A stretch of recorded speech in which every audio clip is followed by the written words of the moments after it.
What if your child isn't struggling with reading because they're not trying hard enough, but because their brain is wired to learn differently? There are so many bright, capable kids that are feeling defeated simply because no one ever showed them how they learn best. And that is where today's video comes on in. First, we're going to break down what dyslexia really is, beyond the myths and the confusion. And then I'm going to introduce you to the Orton Gillingham approach and show you why it's been so effective for decades. And we're going to talk about how to find out if your child might have dyslexia and what steps to take next. And finally, we're going to tackle that big question I hear all the time. Should all kids be taught this way, even if they don't have dyslexia? So just take a second right now and I want you to read this sentence out loud.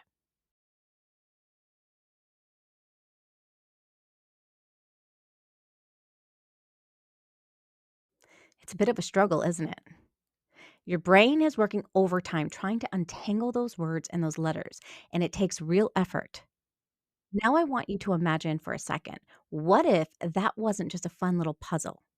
What if that was your reality every single time you looked at a book or an email or a sign on the street? That little exercise, it gives us a tiny window into the kind of frustration that someone with dyslexia can face every single day. So that brings us to the big question. What is dyslexia really? We're going to break it down into its important pieces. We need to see it as a difference in the brain's wiring and not as some kind of deficit in a person's intelligence. And this isn't some rare, obscure condition. We're talking about 15 to 20% of the population, according to the Yale Center for Dyslexia and Creativity. Think about it for a second. That could be one in every five people. That makes a super relevant conversation for pretty much everyone, doesn't it? So here's a formal definition, and it sounds a little academic, but the key words here are neurological and intellectual ability. It's neurological meaning it's about how the brain is built, and it has absolutely nothing to do with how smart someone is. It's simply a disconnect between a person's intelligence and their ability to get a handle on reading and writing.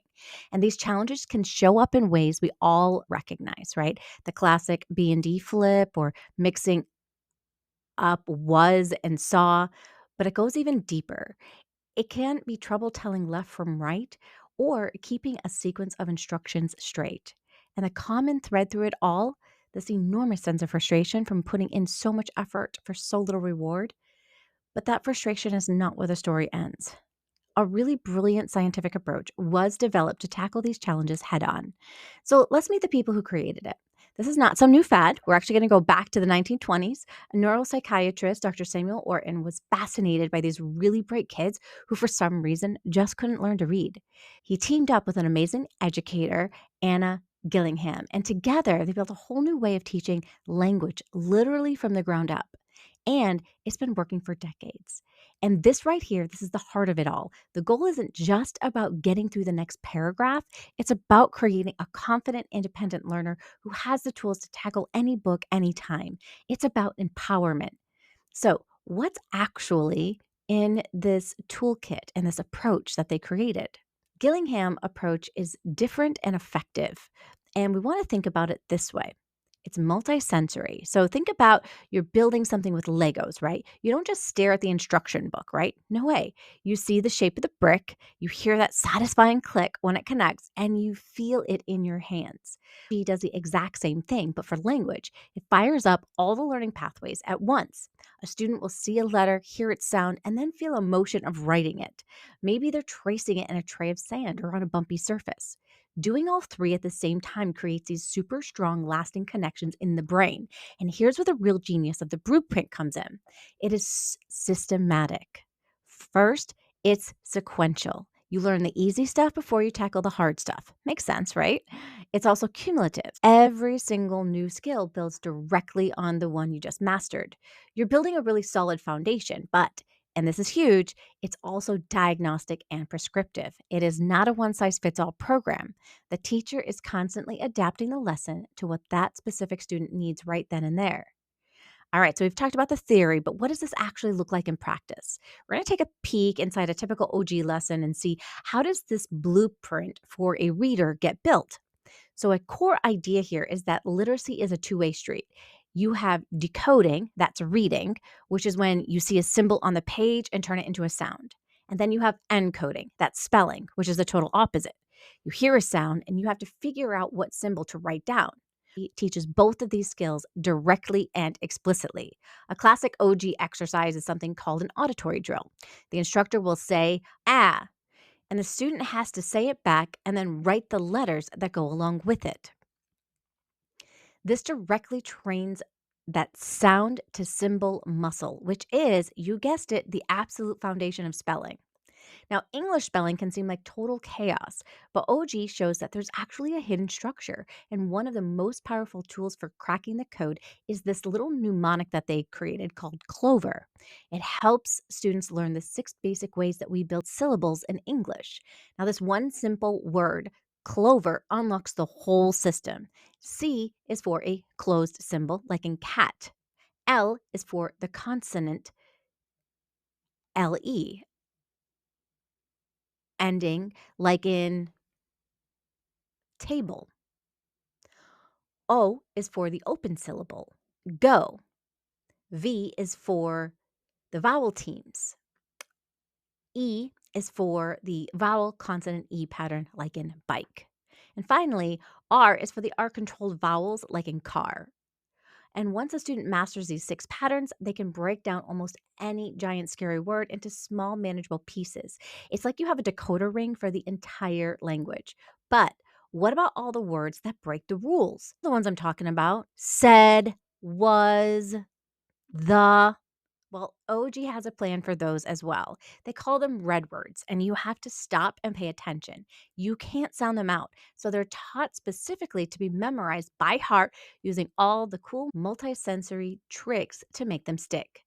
So when you start putting all these different pieces together, the multisensory approach, the systematic structure, the tools like Clover, you end up with so much more than a teaching method. You get a clear, reliable, and honestly an empowering path to reading. So the OG advantage is pretty clear. It doesn't just cross its fingers and hope a student will catch on to reading. Nope, it actually gives them the actual instruction manual for the English language. This systematic, multisensory process doesn't just build those reading skills, it rebuilds confidence. And that might be the most important part of all, because when it comes down to it, the success of this approach really rests on 3 solid pillars. First, you've got that logical, predictable structure. Then you have the brain engaging power of the multisensory activities. And finally, you have smart, deliberate repetition that builds skill until they become completely automatic, just like breathing. That quote from the manual says it all perfectly. This stuff isn't theory, it's proven. It has stood the test of time, and it's helped so many people finally get the tools they need to navigate the written word by understanding that dyslexia is just a different way of thinking and not a deficit. And by using a clear blueprint like Orton Gillingham, we can unlock the incredible potential inside every single learner. And that leaves us with a really powerful question to think about.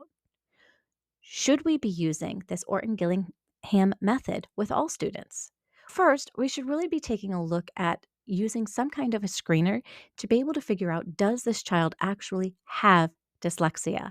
I personally offer a free screener so that we can take a look and see what types of things they have already mastered, what things they are struggling with, and then I ask you a few questions to just get a little bit more of their history to find out, could dyslexia be causing the problem? If dyslexia is not causing the problem, then the Orton Gillingham method is probably not going to be the best solution. And here's why. Orton Gillingham takes a really long time to master each of these different encoding pieces, right? When we're learning the spelling along with the reading, we really can't move on to the next section with the reading until we've mastered the spelling. But for a dyslexic student, this is ideal instruction. So, if your child does not have dyslexia, there's a much quicker way to be able to help your child. And I do a quick assessment to find out if your child needs those advanced techniques that are taught to them quickly so that they can begin their road to journey and suffer less from some of the confidence skills that hold them back from success, or them seeing themselves as not as smart as the other kids in their class. All kids can learn to read, and I can help them. If you're interested, the best way to get in touch with me is to connect with me on my website, www theonlinereadingtutor.com. Here's to helping every kid succeed with reading.